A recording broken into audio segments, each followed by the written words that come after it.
Oh my word. I just finished this talk with our today's guest, and I'm kind of blown away.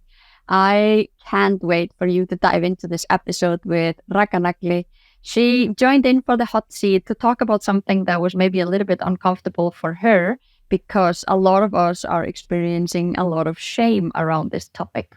But she was super brave and joined to share some of her experience about overtraining. So if you have some ounce of a suspect that you might be struggling with overtraining, or maybe you're just curious about the topic, then you're going to make sure that you tune into this episode and listen all the way to the end. We are going to talk about some of the sneaky signs and symptoms, some of the kind of very important coping strategies that you can apply to start to reverse it. And most importantly, we're going to talk to Ragga about how her recovery is going and what her outlook is on fitness after kind of this whole experience. So without further ado, Ragga Nagli, enjoy. Hey there, and welcome to the Building Thriving Lifestyles podcast. I'm your host, Eiki Ludóttir, and I help people and small businesses how to use systems, consistency, and kindness to a more thriving approach, both to achieve big goals and to get magical results. So lean back and let's dive into today's topic that hopefully will leave you empowered to chase your big dreams compassionately, achieve your goals, all while being in balance with yourself and those that you care about. Hello, Ragga, and thank you so much for joining me on today's podcast. Thank you for having me. I am so excited. I don't actually think that you know this, but this is like a full circle moment for me because when I was starting my fitness journey around 2007, 2008, you were the first influencer that I followed. No! Yeah. I did not know that. Oh my God, I'm so flattered. I was like, I've always really been inspired by your kind of non-bullshit approach to the fitness. And I actually wanted to just capture your reaction to this on the podcast. That is so humbling because you've been my role model for such a long time. You know, because I go through all your Instagram stories and I see how you train and I'm like, oh, I'm going to be like Eik one time. And that's really funny because you actually inspired me to get started and to just approach it very now. But that makes sense then that resonates with you and you want to actually watch and learn some more. Yeah. I mean, we all learn from each other. So yeah, wow. That is flattering. I'm really, really honored. How would you, Ragga? Now, I know you well because I've been stalking you on social media since 2007. That's almost a decade. How would you explain your life to a complete stranger? What do you do and what's your about? Oh, yeah. I'm a psychologist and I work as a clinical psychologist here in Copenhagen, where I live. I'm from Iceland, like you. I moved to Copenhagen in 2009. So I've been living here for, 14 and a half years. And I studied in the UK, first in Iceland and then in the UK where I lived for a short period of time. I'm married to Snorri, who's Icelandic, and he's an architect. And we've been together for 25 years. So that makes me very, very old. Yeah, that is a lot. Since I was 19, that is a very long time. And we have a very simple life. We are child-free, so we're very privileged. We have what do they call it? No children, dual income. I think it's called. What is it called? It has like a double it income. has like an acronym. Yeah, I don't remember dual what it income. Yeah, no children. It's like DINS or NC or something. Yeah, and which makes time management and everything very simple and easy. So I consider myself very privileged, and I try to relay that message through what I'm doing, that I really, really understand that, most of my peers don't have it that way. They have to, their life is like a game of Tetris, where they have to just fit in each brick. And with exercise and food and diet and all, it all requires a lot of organization. And, for someone who has 2 kids and a full-time job, it's easier said than done, yeah. So yeah, and I've, as you mentioned, I have a big social media presence in Iceland. I've been writing articles on all matters relating to health and fitness since 2005. Yeah. So yeah, apparently shortly thereafter you started following me. It started out just as a blog, as a hobby. Back in 2005, where blog was all the rage, and I was studying at the time health psychology in the University of Surrey in Great Britain. And in my delusional mind, I thought, why don't I just share everything that I'm doing as a master's student with my friends? They must be so interested in what I'm doing. And then I just started blogging, and I started blogging under that name of which I'm known for, which is Ragga Nagli. And Nagli in Icelandic is like a nail you would hammer into a wall, and which is like it's like a tough person. It's a name we use over a tough person. And Ragga Nagli was kind of like it sounds very good rolling off the tongue. It sounds very rough in Icelandic. It does. It's the double G's. Yeah. Yeah. Mm-hmm. I think the English equivalent would probably be Ragga Rock. Ragga The Rock. Yeah. So if you don't have an English name yet, then this is yours. No. But would I have to, go to war with The Rock, Dwayne Johnson, and try to claim my? You can be the feminine version. No. It's fine. I will be. He'll be very intimidated. Yeah. So and because at the time I was, getting into like fitness and training and all that, and so I started blogging about my day-to-day life as a student, which was very mundane, very boring, very much all the same, and hardly anyone was reading. Yeah. So I was like, okay, this is no fun. Nobody's reading this. And this is just boring. So I was like, okay, I'm really interested in training. I'm really interested in lifting weights and diet and supplements. Why don't I just relay that message out to the people, and in a way that's like fun, like not just like a dry text. Why don't I just try to use my creative writing, which I've always kind of possessed.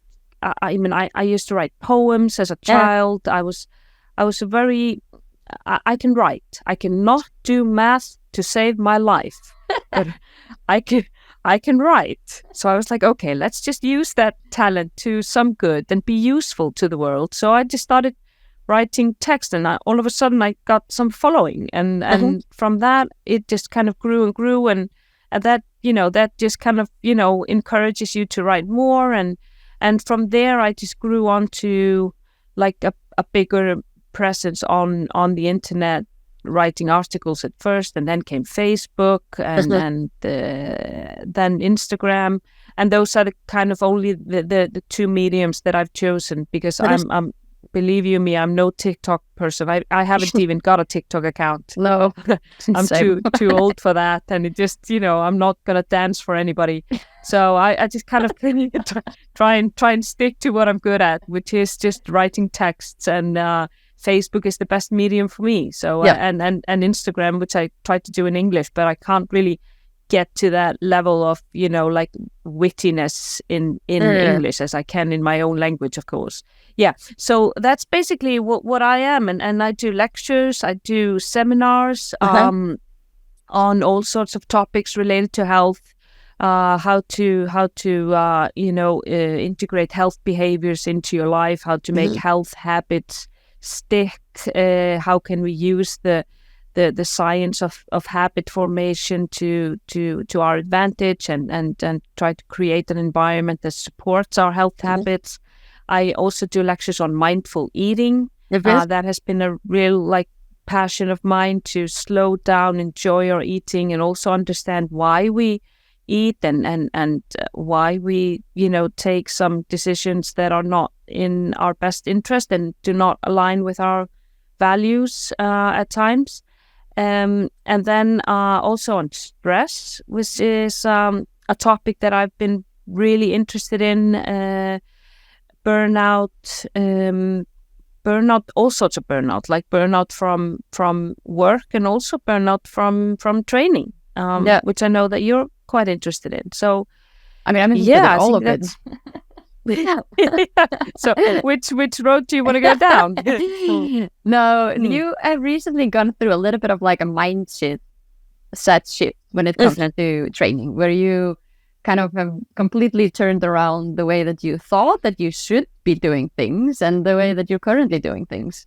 And that was kind of like what really sparked my interest to kind of grab you and get you on. But I know that we could go down a deep rabbit hole on any of the subject that you just mentioned. Yeah. We can do just a part 2 and a part 3 on that. I recently wrote on my Instagram, which is kind of like the first time where I kind of got really vulnerable and opened up about it.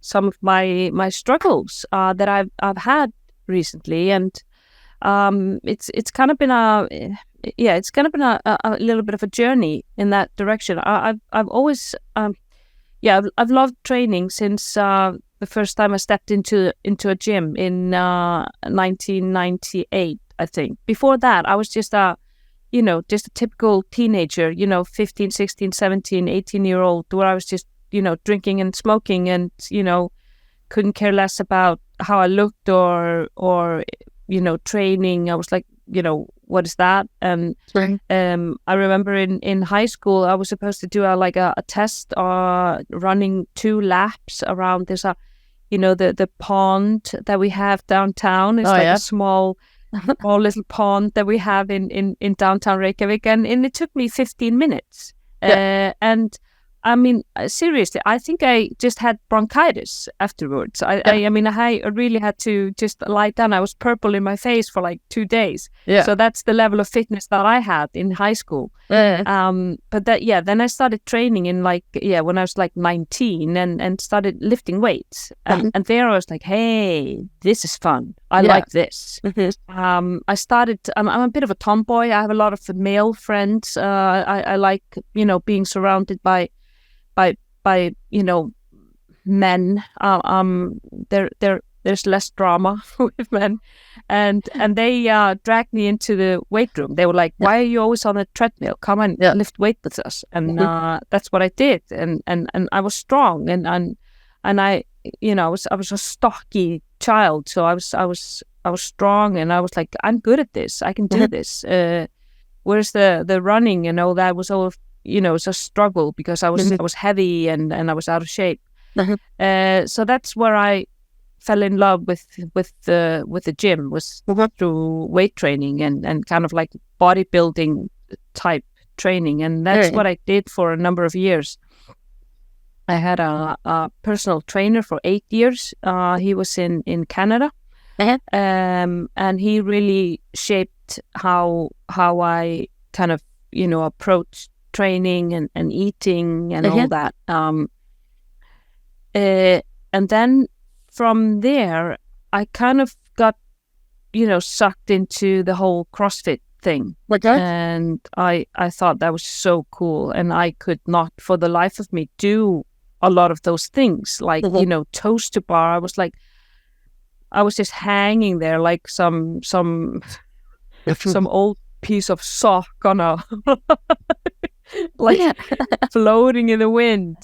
And how am I supposed to get those toes to that bar? And doing cleans and snatches, even though I had been lifting weights at that time for like 17, 18 years. It was like, this was a much more complex thing, I can do deadlifts and I can do hang snatch, but how am I supposed to do both of these in one movement? At the same time, in like a matter of 1 second. Hello. Was that exciting So, to you yeah. to have all these like unexplored? Yeah, it was like it was like a challenge for me. But at the same time, it was like how humiliating it is that I suck at this. I'm supposed to be a role model for people on the internet, being this training enthusiast, and I can't even do a snatch or a clean. And even if I do a clean, it's just so light that it's embarrassing. And those were also like these negative thoughts that I had. Which was, I was, whereas I was good at lifting, so that empowered me, and it made me, feel okay. I'm good. I walked out of the gym and I felt good. Whereas often after CrossFit, I walked out of the gym and I was like, damn, I'm weak and I suck. That was like, kind of the mindset that kind of grew on me through CrossFit, because it was so much difficult. I mean, I can't even do a muscle up to this day, So the motivation was kind of coming from a little bit of a negative place. You were like driving, you were like almost whipping yourself forward a little bit, rather than kind of like enjoying exploring new things. Yeah, it was. At times it was exactly like that. Like you say, it was like coming from a negative place where I have to be able to do this because other people are doing this, and because it was like self-made some pit that I dug myself into, that I am this person that a lot of people know who I am, and they see me in the gym, and I can't do these things, and I can't be known to be that person who doesn't, people are going to be whispering about me, which is just total bullshit. People are not, because I can't even drive a Formula 1 car and they're not whispering about that. No. It's like we can't do everything. Yeah. So it was just all imagination, and it was a kind of imagination thing, and but so I was doing CrossFit for a long time, and you get sucked into that Instagram reality, or Instagram fake reality, of where everybody's doing hard workouts all the time. Is it? And you start to think, okay, man, I gotta level up. I gotta do better. I'm not doing hard enough. So it's just like always harder and harder and more and more. And this past like maybe couple of years, I was training a lot. I was both weightlifting and I was doing CrossFit, and I know that I was not eating enough to support that training. So I was getting really, really skinny, and I lost weight, and I lost a lot of muscle. I could feel that I was getting weaker, and it wasn't until this Christmas that I hit kind of like a rock bottom. I'd not been enjoying training for a long time. It was like, okay, let's just do this. Let's just go and just get it over with. You will survive. This will be hard. It will suck. It will be, everything bad, but just get through it. You have to do it because everybody else is doing it, Don't be such a pussy. Don't be such a whiny little, it's like this kind of self-talk. And then my body was getting really, really, really, really tired. And I think my own mindset is my own worst enemy at times. That whereas, I know that my body is tired, but am I tired or am I just weak, whining? Weak. Am I just lazy? And how us Icelanders, it's like this mentality that we have. We cannot be lazy. That is the worst thing in the world. We're always on. Yeah. So that makes us very susceptible to burnout. And other things. And a lot of other things. High stressed country for sure. Oh. This Christmas, I remember exactly the day, and there were all sorts of signs that I was starting to notice in my body that were off. Like, I was often getting this ring in my ear, like this sound, which is often an indication of low B12 levels, and B12 is the stress vitamin. So if we're under a lot of stress, the kind of body just eats it up. And I was very lightheaded all the time. I think I had symptoms of low energy availability, LEA or RED as relative energy deficiency in sports. Where I know that I was trying to eat more. I was increasing my food, but nowhere to the level that I should have been to support all this training. And my sleep was just down the drain. It was just horrible. And I started noticing a pattern where after lifting days, where it's just lifting weights, no cardio, no nothing, I slept fine, not for long, because I usually woke up very early because I was just hungry. But after CrossFit days, high intensity days, I woke up like 2 or 3 times during the night. And it was just, I started tracking it, and it was non-exceptional. This was just a pattern. Whereas my sympathetic nervous system was just on overdrive.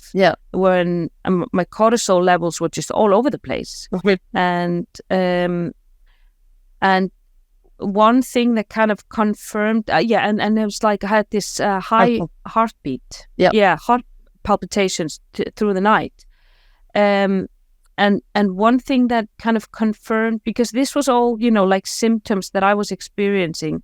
But on 22nd of December, I went to the doctor because I had problems in my knee since April. And it just didn't go away. It was like I could not do anything on anything single legged. I could not do Bulgarian split squats. I could not do lunges. I couldn't do cleans from the floor or anything because the snap. And I couldn't drop the weight to my hips because that would put a pressure on my knee. And then I would feel, and I could not run because then the knee would swell up. And I was like, what is this? Why isn't this getting better? What is happening to me? And I was like, okay, this will just fade out. And I'm the type of person, I don't go to the doctor unless it's just like life and death. And then in December, I was like, no, I have to have some specialist look at this. And he sent me, he examined my knee. And then I said, can you take maybe my blood pressure, since I'm here? And I've always had a very, very, very low blood pressure. That's just in my genetics. My father is like that. My grandfather was like that as well. And my upper levels were fine. They're usually around 100.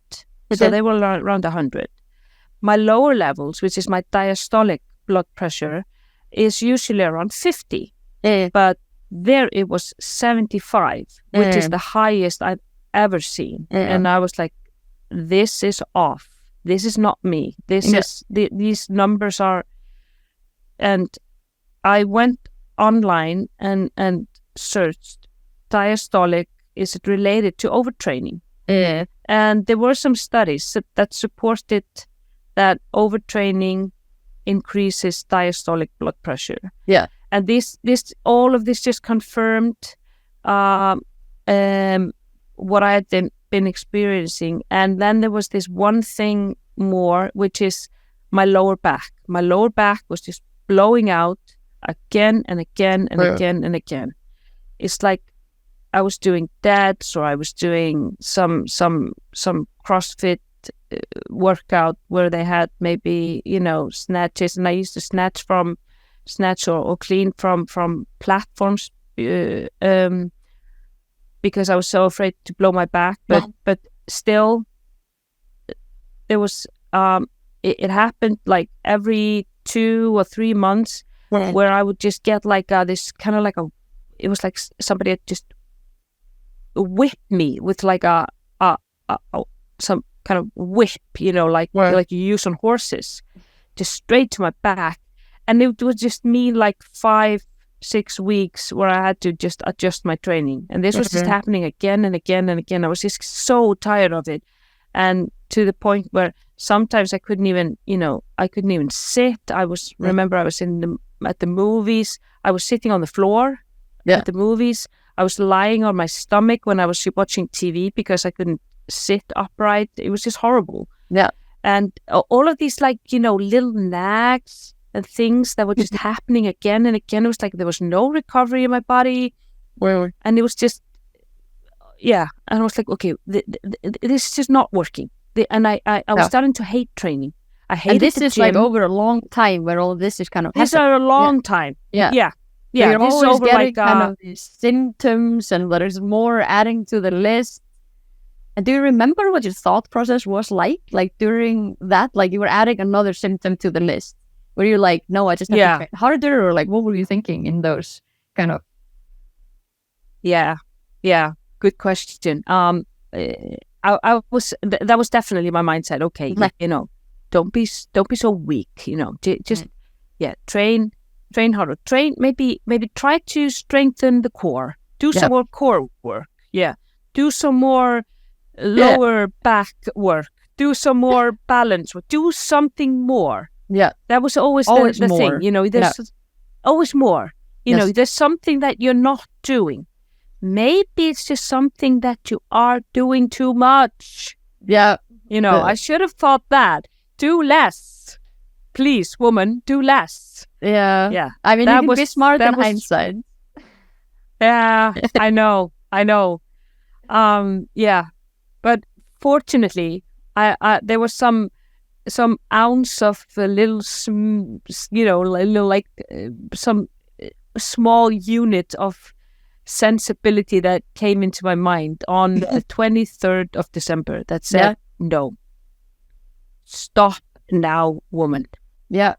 What do was something else. Point? What was the tipping point? It was kind of like that blood pressure measure on top of everything else, on top of I was so tired of this knee problem and lower back, and I was just tired of being tired all the time. I was always like dragging, and everything was just like we my husband and I, we always take walks after dinner, which I love. And I was starting to dread them because I was just so tired. I was like, oh fuck, I had to take these walks again, okay, can we just do a short one? It was like, I was just tired of being tired. So I did a cold turkey. I was like, okay, no more cardio, because the cardio, the CrossFit cardio, high intensity training was what I dreaded the most. I've always loved lifting. Lifting is like it's more like a meditation for me. It's like, slow, controlled movements, bodybuilding style, which is what I grew up with, which is, what got me to a place of very good physique. And I kind of abandoned that for a time. And now I'm just, getting there again. And I just absolutely love it. So I had a program that I purchased for a long time, a long time ago, which was like body part split from a very, high respectable trainer. And I decided, okay, I'm just going to do that. I'm going to cut my cardio down to 30 minutes, 2 times a week for only slow, steady on the elliptical, not the elliptical, the kind of like escalator, what's it called, a Stairmaster, the Matt Fraser, Matt Fraser, since when is Matt Fraser? Have I missed something? Yeah, he was endorsing it. Okay. And so I was, it was that boring, but I just, okay, you can just watch a show, and I know this is for me, this was not fitness. This was not working out, you know, going on a Stairmaster and watching a show for 30 minutes. But I was like, this is what I have to do. I'm just gonna do this to keep my, you know, heart healthy. It's not for fat loss or anything. It's just to keep my heart healthy. And then I started just lifting because I had lost a lot of muscle mass. I lost a lot of strength, you know, and I was just weak and I just wanted all that back. I wanted my strength back. I wanted my muscles back. And so that's what I've been doing since December. Is it? And now I'm at a point where my knee is totally healed. Okay. I went to see a physical therapist. You're a physical therapist, aren't you? Yeah. I went to see a knee specialist who's a physical therapist, and he said you have a tendon that has it's a little bit it's ruptured. Yeah. So the knee like tendon, a minor tear. Yeah, like a minor tear. It was not totally torn, but it was like a minor tear. And he said all this high intensity stuff that you've been doing is just hindering it from healing. Yeah. And what this, you know, for you to heal, you have to do slow, steady movements. Yeah. Eccentrics, you know, do leg extensions, you know, do some leg press, but, you know, have maybe the foot high on the platform and all that. And that's just, you know, what I've been doing. And I've also been taking glucosamine, which is, it builds up the tendons. And now I can't feel a thing. Yeah. And now I'm at a point where I'm incorporating sprints 2 times a week. I just started that like 4 weeks ago, and that has been fine, both from my, you know, CNS, my central nervous system is fine with it. I'm really paying attention to how my body reacts, because I know the symptoms. As soon as I get that fatigue, there's like a fatigue level that I really recognize, which is like this, I call it the death fatigue. It's like brain fog, where you just kind of, like brain fog, don't want to do anything, have to. I also had to take a lot of naps when I was, you know, I was just napping like 2 times a day, which was kind of like interfering with my, like a baby. Yeah. And it was like interfering with my work, you know. It was like where I had to schedule a nap between clients. I was like, what is this? I need to pause and say, like, this is all from a hobby. Like your training is your hobby, and now it's like conflicting. Like your health is kind of down with the my drain. work. Yeah, and now it's conflicting with your work, and you don't want to do activities with your husband. So like your hobby is now affecting your entire life quality as is. It's crazy. It's crazy. But this is, and I was just training like I was professional, you know. Yes. For me, it was like, you know, just train hard, train like those people. But those people are not getting paid. Those people are also like not 17, 18, 19 years younger than me. And they're not and they working don't have full a full-time job. No, they can't sustain that. No. And you know, why am I trying to train like some people? And that, I think, is the you know, the because it's easy to say, you know, don't be affected by Instagram and it's just a fake reality, but we all get affected by it, and it kind of interfered with, you know, with me trying to have my eyes in my own lane and being like sucked into all these things that, you know, oh, this is so glamorous, this is so, you know, cool, I'm going to do this, I'm going to try that. And, you know, being kind of all over the place. And whereas now I just have this program and I'm following it down to the T. I'm just trying to increase my weights, you know, gradually, you know, just a little bit at a time, trying to improve my technique on each of the lifts. And I'm just, you know, I have, like, you know, the horses have, like, you know, these blinders on, like, this is just what I'm doing. I don't care about what other people are doing. This is what I have to do in order to attain my goals of, getting stronger and getting more muscles on my body and just be healthy. And I feel I can't tell you, this is just a million miles away from where I was. I'm just sleeping like a baby. My husband said to me, like after only like 2 or 3 months, he was like, "You're always happy now." So annoying.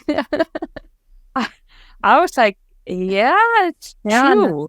And I thought also, I think I'm also funnier.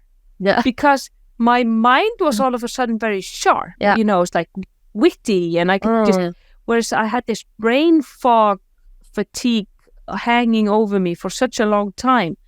And yeah, I'm sleeping and everything's just working better, on the inside and outside. And I just met my friend yesterday who hadn't seen me for a while, and he said, "You look a lot healthier." Yeah. And I have more.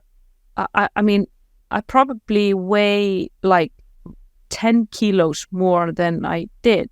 I mean, I tend to get fat in my face. So for me, it's like, oh my God, I am so fat in my face. Whereas people are like, "Oh, you look so good."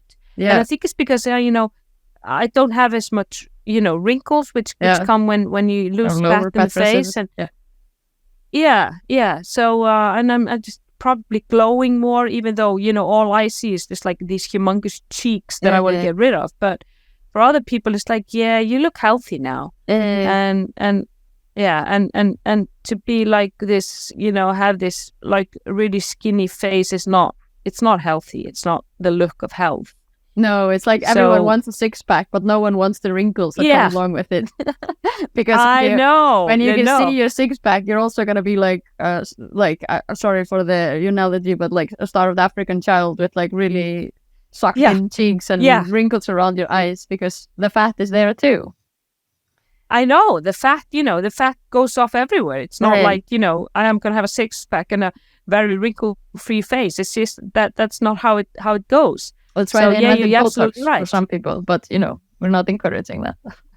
Yeah, no, not for me. So that is so true. And for me to get a six-pack, it requires very, very, very low body fat. I mean, I store fat around my midsection. It's where my fat comes first. It's where it goes last.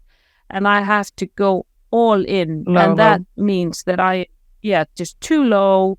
And my face is not good, and my health is not, optimal, and I'm not functioning. My body's not functioning at that level. So do I want six-pack? Yeah, sure. But do I want my health? Oh yeah, a million times more. Yeah. So yeah, I've had the six-pack, and I can tell you the life does not get any better with a visible abs. It's just that's not it. Yeah. The life is even better when you have more fat on, because, as my husband said, you're happier. Yeah. And you're funnier, and you're sharper, and you can appreciate life more. Yeah. But I don't know if you know this, but in the past kind of year, I've helped at least 10 people that have been in the same place as you, where, high intensity training and trying to train like the pros, which is the people who we look up to, has kind of gotten them into a stage where it was affecting their marriage. Like, I don't even want to think about how many people that have been not happy, feeling miserable and demotivated because of their hobby, have ended up, divorcing their life partner. No, just like it affects your entire life when you are draining yourself. You're completely burning the battery on both ends with an activity that's meant to be your hobby. So I just I first of all want you to know that you're not alone there. You are the first one that I can grab and say, "Hey, come and talk about this." And you have some really interesting strengths in you, whether you want to review them as strengths or not, that you use to kind of navigate through this. What do you think, if you were to talk to someone who is listening to this and is like, okay, I am definitely, sometimes have this ringing for my ear. I am getting my training. What is some of the kind of hacks if you were to take some hacks out of your journey, like what would you advise someone to do? To kind of reverse their course. Or figure out if they're on that course. If that, are they lazy or are they overtrained? Yeah. How would you know? The first the first kind of indication is that I can see now is, whereas I was kind of counting down to my rest day. I was like, okay, when comes Sunday where I can just sleep in and just not go to the gym. Whereas now I'm like, do I really need that rest day? What if I just skip it? Because I have so much energy. Yeah. I just want to go and train because I just love it. And I think that's a huge difference and I've also read a lot of research on that the motivation to train, when that is gone, that is the biggest sign of overtraining, where you just really, really don't want to go. I mean, we all get those days where like, oh man, I don't want to go. But when it's like, when it's laden with anxiety and dread, or many, many days in a row. I mean, we all get those days in between, but we go and we have a good workout. But when there's a string of bad workouts day after day after day, we can have a bad workout. Like yesterday, I was out. I was in Sweden with my friends. We came home late. I was late to bed. I didn't go to bed until 11:30, which is very late for me. And I was up very early because I'm just old and my body just wakes up, and I could just feel it this morning. It was like I did not have the best day, but I had a day and it was good. I checked the box, and I just tried to focus on technique instead of intensity and all that. But if I would have this kind of day tomorrow after a good night's sleep, and then the day after would also be dreading, then it would be like, there's something happening here. So if you're having like a string of bad days, many days in a row, and you're really, really dreading it each time, and then having normal kind of life circumstances. I hear you kind of say like, okay, it's normal to like swing depending on what you've been doing the day before. Or if you have bad sleep or bad nutrition or sick, stress, a lot of stress at work, a lot of stress at home, your kid is sick, or your spouse is away and you're alone with the kids, trying to juggle work, all of that stuff.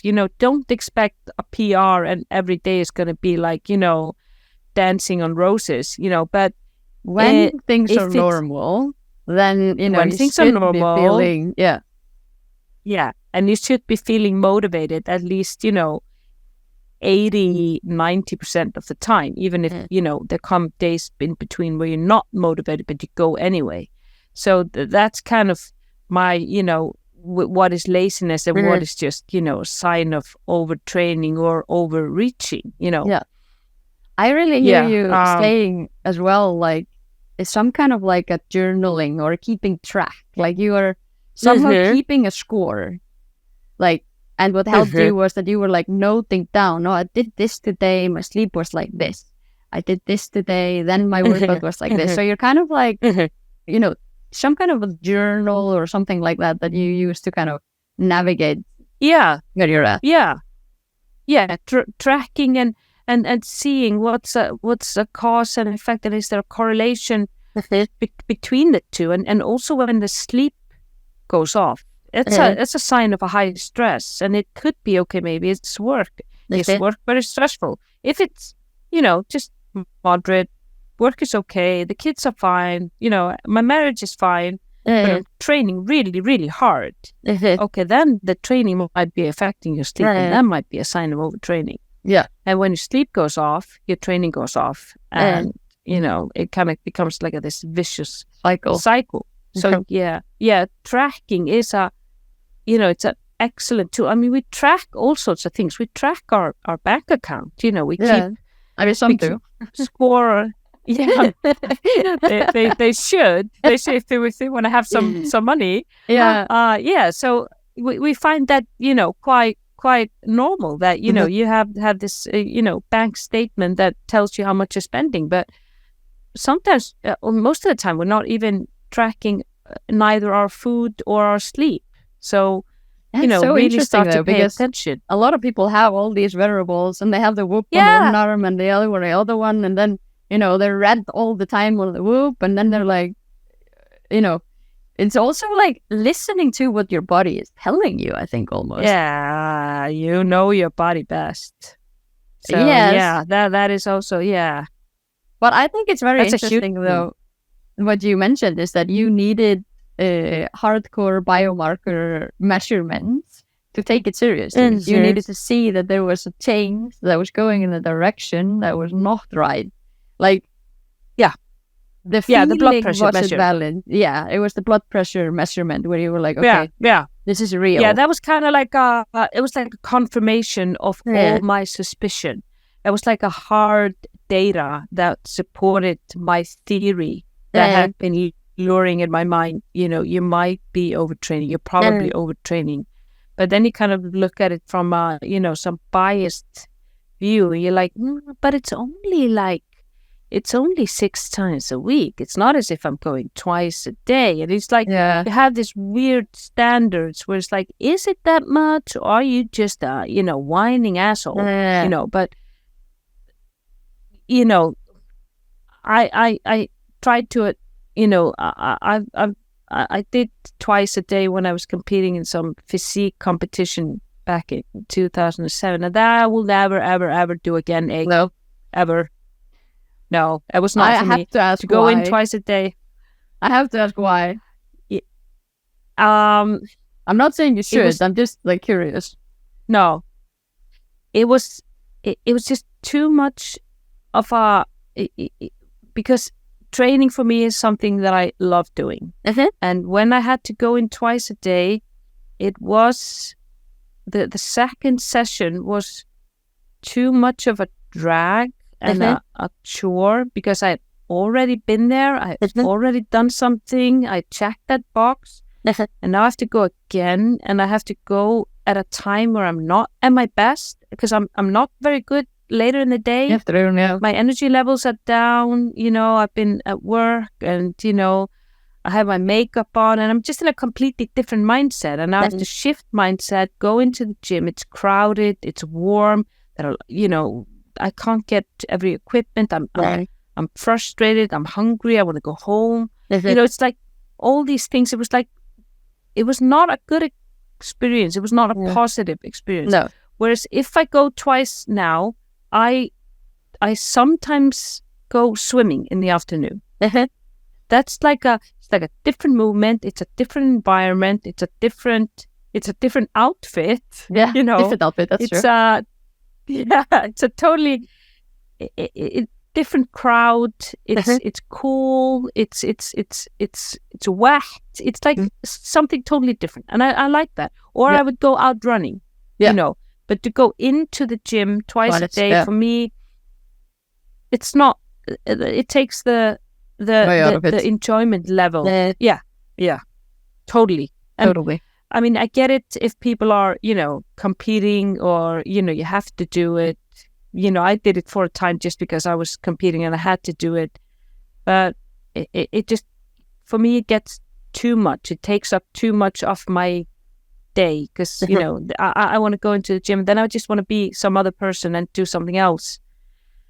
Sure, if you have to calculate in the 2 naps afterwards, if you do 2 CrossFit sessions a day. And no, I mean, but that's why the pro athletes, like, it's difficult. That's why they don't work. Yeah, I mean, it's very difficult to work and be a pro athlete. But this is, you know, this is so interesting. And this is why I've been very careful about what I share on social media about my training, both when I was a professional athlete and now, is that, you know, we don't really want to push people in the direction that this is normal.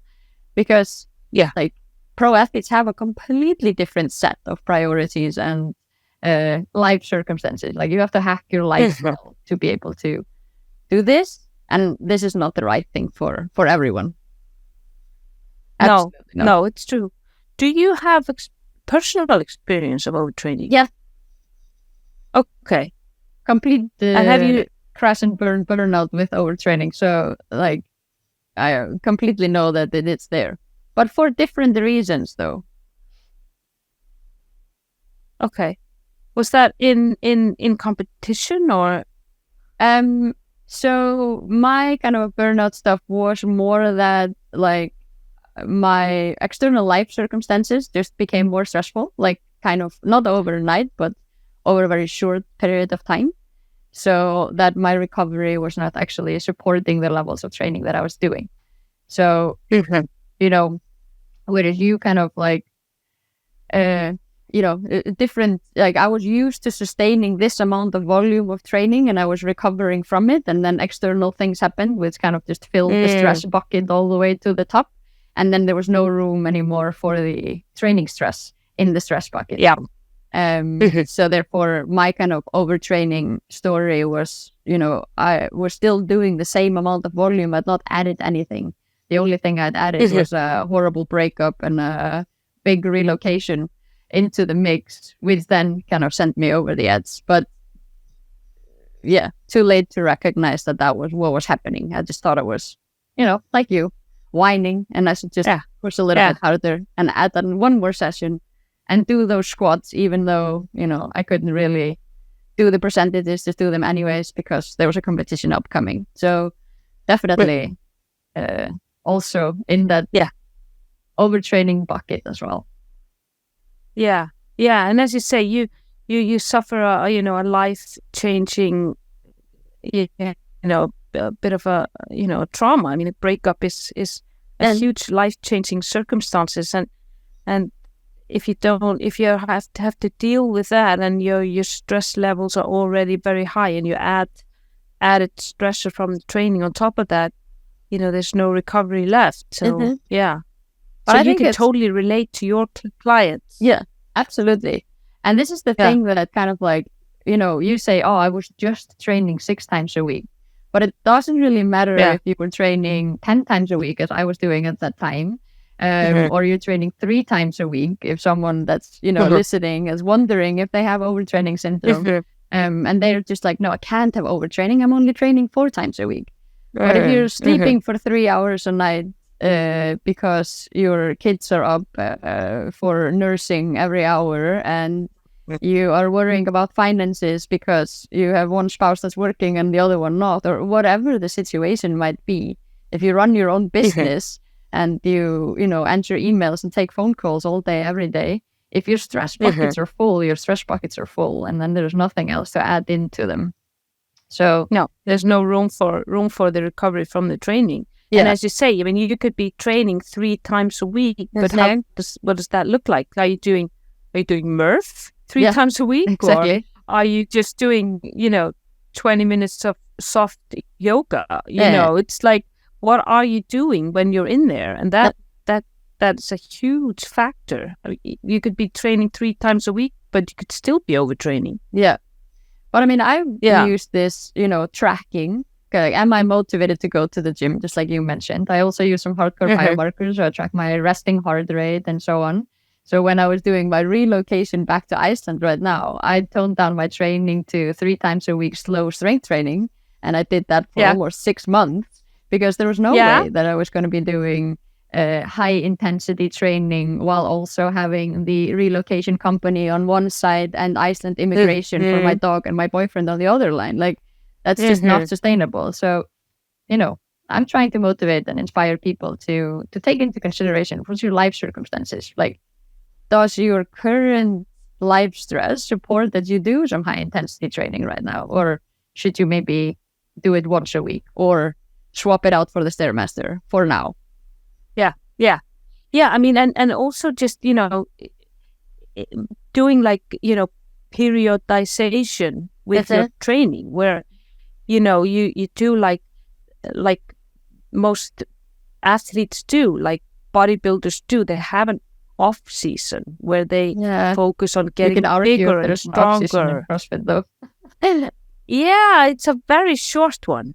I mean, for some, like some athletes, look at like people who compete in the Olympics. I mean, they have 4 years, year of off or season, full and then year, and the body's body changes very slowly, and as you get older, it happens at even slower rate. So give the body longer time than you really want to make some significant changes to your level of fitness or physique or whatever your goals are. So just to take a long break from something that is draining you, which is high intensity training, is not something that you can do year in, year out. At least I cannot do it. And I learned the hard way that is not. And now 7 months later, I'm incorporating only sprints. I'm not doing any CrossFit style circuit type training. I'm only doing like sprints 2 times a week. And I just started swimming again. And I did 500 meters last week. And I was like, 500 meters, that's a fine starting point. That's easy peasy. Yeah. After 300 meters, I was like, I got 200 meters left. It's almost I would not. I won't make I'm going to drown. Where's the lifeguard? It was like my swimming levels was just like, I know they will come back, pretty fast. But I like to do some things, that are challenging and outside the box. So, but, just to do the minimum effective dose that is needed for fitness. Because sometimes, or most times, we tend to do way too much for too little return. Yeah. So, do you think that's we're like a overtraining? Universal thing, or is that a culture problem in CrossFit? Or do you feel like people do too much of everything that they do? I think it's, for one, culture problem in CrossFit because of the high intensity focus, and somewhere in some journals, CrossFit journals or something that it reads, do biking, sprinting, I think it's 5 times a week or something. I was like, what? It's just way too much, Yeah. So, but I think they have, they're trying to scale away from that.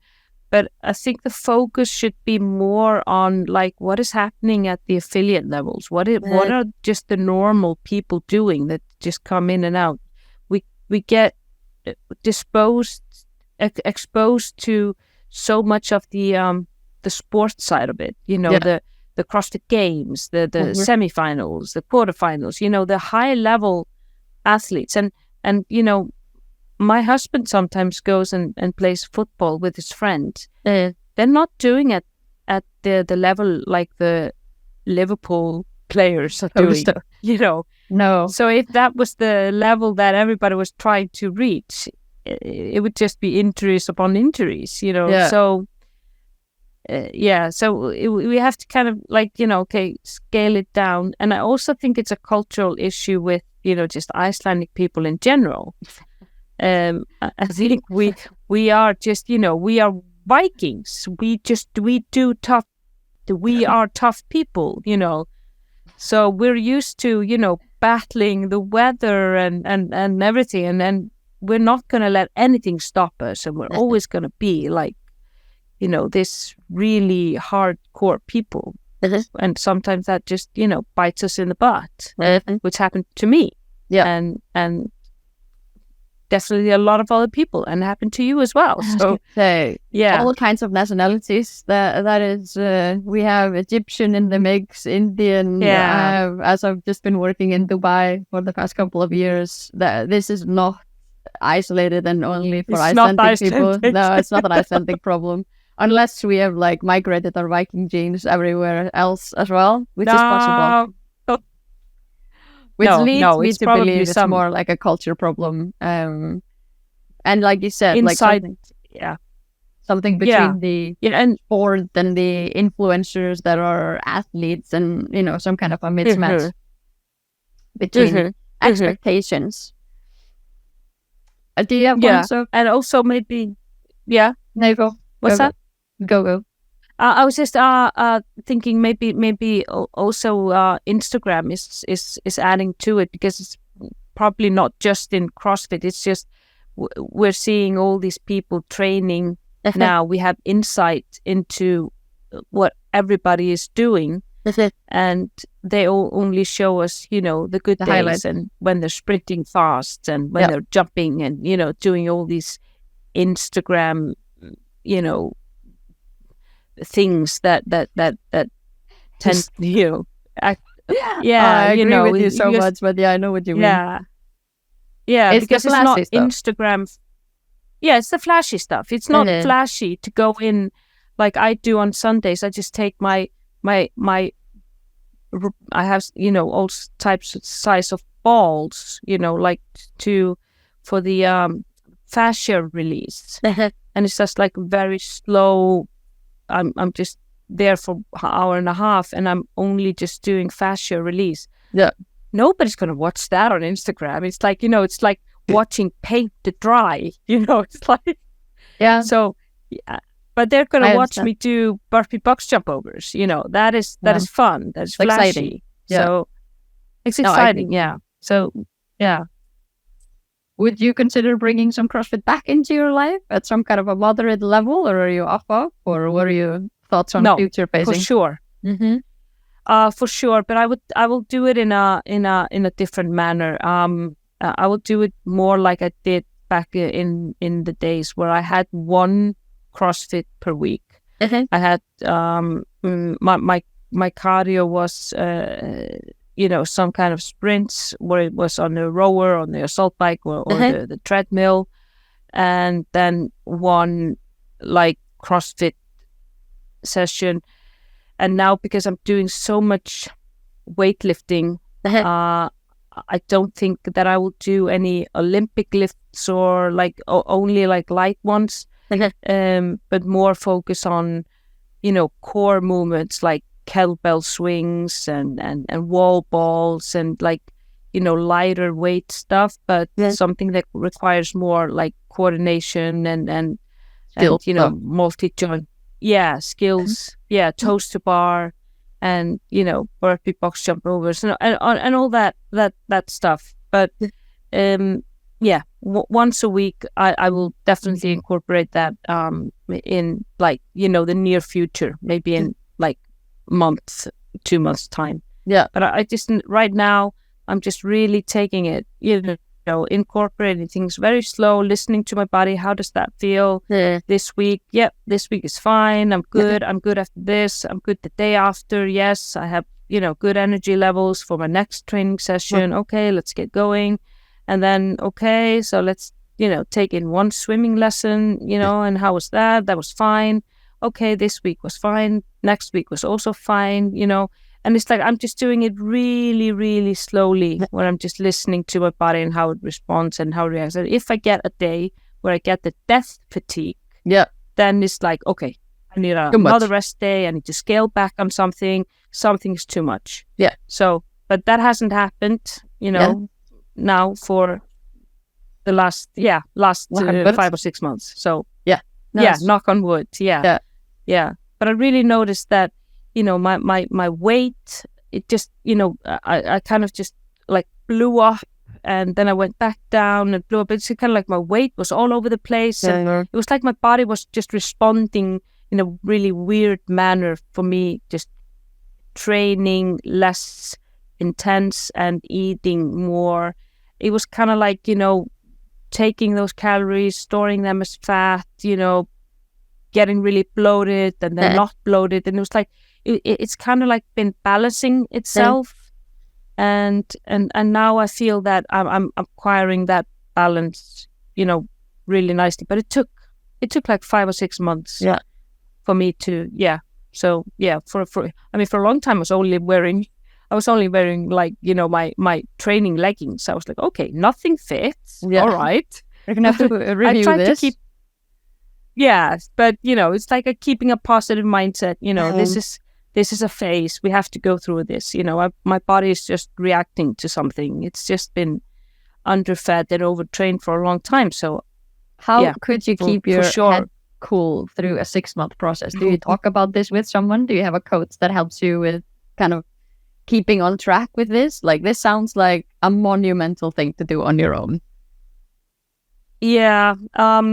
This is not my first rodeo. No. For that. I had this kind of reaction after I competed in fitness physique competition, but back in 2007 and 2008, where I had this really weird rebound. So I am familiar with what was happening, and I trusted the process because I knew what was happening, and that helped me immensely. I would not have been this level-headed had I not been through this before. So, but of course, there were days where it was like, oh man, what is this? I don't even look like I train. I just look like a fat blob. And, all I do is just lift weights and, being in some Stairmaster like some housewife. And it was like, I went to all these kind of many mental interesting games where it's like, I'm not an athlete anymore. And what is this? And, but just always just keep going, going. Do what you have to do. This is one more day kind of thing. This is going to be worth it in the end. How do you wanna wear leggings? Is that the worst thing ever? And be having a little bigger cheeks, or is it not sleeping? Being drained all the time, being fatigued, having heart palpitations, being hungry and tired. Which is worse? And I'm like, give me those leggings any day. And that damn Stairmaster over feeling that again. Awful, yeah, absolutely. And just having the joy of training. Just really now I'm just looking forward to it. Just can't wait for the next session. Yeah, and I feel that's like where I want to be. Yeah, I feel like that's like a highlight that I want to leave someone with. So if they are resonating with these kind of feelings of overwhelm and stuff, that there is light at the end of the tunnel, that you can actually, through hard work, come out on the other side and actually feel like you want to go train again. You don't have to quit training forever. No, just scale it. Just be brave enough and have the courage to take maybe 2 steps back to be able to maybe take 5 steps forward. So that is kind of like you feel like you're going back on your fitness and everything, but you're really not, because you are just, you are, when you come out of it, you're going to be way ahead where you were before. I mean, I am much stronger. My numbers on my lifts are way higher than they were just in December. So that's only like 7 months of training. It's nothing. It's like a blip of a time. Yeah. But it's just that, taking a step back, feed yourself properly, rest and recover and allow your system, because the body is an amazing machine. I mean, amazing. How you can abuse it and just, kind of like put it through the ringers, but it always stays with you. It always comes back. It always heals itself. If you give it time and water and sunshine. And food and love. Yes, food, yes. Yeah. Complicated house plant, basically. It's a complicated house plant. Yeah. I mean, I kill most of my house plants, but my body it's loyal. It stays with me. Yeah. No, that's amazing. Thank you so much for sharing your experience with overtraining. I really do hope that we will help someone out there. If we just find one person that recognizes some of these or some other symptoms, that they kind of get inspired to take a little bit of time off or scale back, just 2 steps. Yeah, just 2 steps back, 5 steps forward. Yeah. Well, thank you, Ake, for giving me the platform and the opportunity to talk about this, because as I said, I haven't done that, and it's humbling, and it's a chance for me to be vulnerable, and I like that, because I hope somebody can take something with them from my experience. Yeah, let those be the last word. Thank you so much.